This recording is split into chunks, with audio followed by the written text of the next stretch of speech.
Master Jet ask lang po if nag-MPL po ba ay consolidated po ang emergency loan doon, meaning bayad na po ang emergency loan. Salamat po sa pagsagot.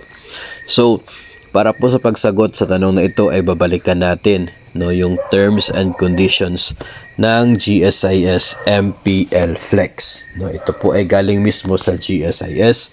Sa kanila pong website, kung titingnan po natin sa website nila, hanapin po natin yung GFile Active kasi para po sa mga active members. Yung GFile Active, tapos nandoon po yung listahan from benefits, tapos meron pong loans.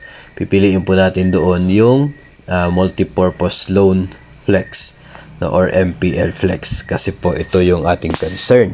And bahagi po doon sa kanila po nakasaad tungkol sa MPL Flex ay ito pong consolidation ng mga loans under MPL.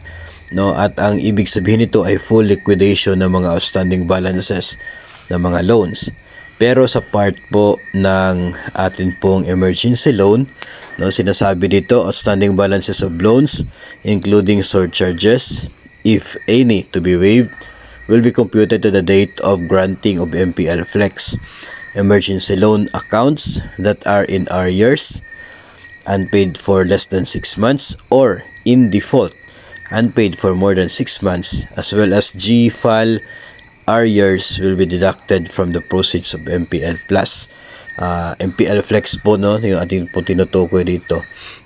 So, ang mangyayari po mga master, itong loan kapag in arrears pa, less than 6 months, yung arrears niya, yung arrears lamang yung babayaran ng MPL Flex. Hindi po yung whole amount ng emergency loan. So, yung hindi lamang po na-update na payment, yun naman po yung babayaran. Pero kung ang status ng emergency loan ay in default or due and demandable, ibig sabihin more than 6 months na yung kanyang arrears, so that's the time na yung buong halaga ng emergency loan ay babayaran ng inyo pong MPL Flex. So ibabawas from your proceeds ang whole amount kapag due and demandable na ang emergency loan. Ito po ay kapag tayo ay mag-download ng form sa MPL Flex sa ibabang bahagi, kung hard copy po ng application, sa likod po ito naka-imprinta.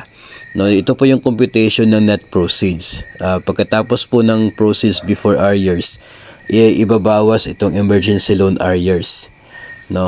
Arrears ng emergency loan or OBAL or outstanding balance kung past due. Ito po ay kapag yung sinasabi natin kanina na due and demandable na. Tapos i-deduct din yung GFile arrears. Tapos yung resulta pagkatapos ma-deduct itong dalawa, yun na yung magiging net proceeds. So malinaw na arrears lamang po yung ibabawas from the MPL, not the whole amount, basta kay hindi pa po due and demandable ang isa pong loan. Kapag ganyan po ay mananatili pa rin yung deduction ng emergency loan at ng GFile sa inyo pong payslip kasi hindi naman po siya na fully paid. Parang in-update lamang siya. Yung kulang sa monthly payments, yun po yung bayaran ng MPL Flex para maging updated yung status ng loan. Kapag updated, active ang status, so hindi na po siya in arrears, wala na po siyang kulang sa kanya pong ideal balance, so hindi pa rin po fully paid yun. Kaya wag kayong magtaka kung bakit hindi nawala yung deduction ng emergency loan at GFile pagkatapos niyo nag-avail ng MPL Flex, kasi nga hindi siya bahagi doon sa i-consolidate ng MPL. Tanging yung arrears lamang nila, at if ever na due and demandable, so that's the time na maging part na siya. Kabilang din sa mga loans na hindi po consolidated in the MPL Flex ay ito pong computer loan, policy loan, at maging housing loan. Kasi ito po ay may kanya-kanyang mga other kinds of siguro mga collaterals or other ways.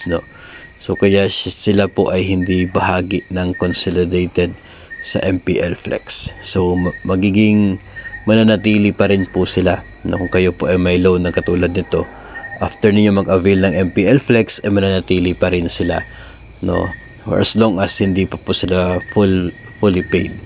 So yun lamang po ng ating magiging sagot. Again, yun po ay ayon sa terms and conditions ng bagong loan offer ng GSIS na GSIS MPL Flex. Para po sa iba pang mga katanungan tungkol dito, pwede rin po kayong makipag-ugnayan sa pinakamalapit po ninyo na GSIS branch para po mabigyan nilang pansin yung inyo pong mga specific na mga tanong na pwede pong hindi natin nasasagot. And pwede din po kayong mag-email sa gsiskares@gsis.gov.ph.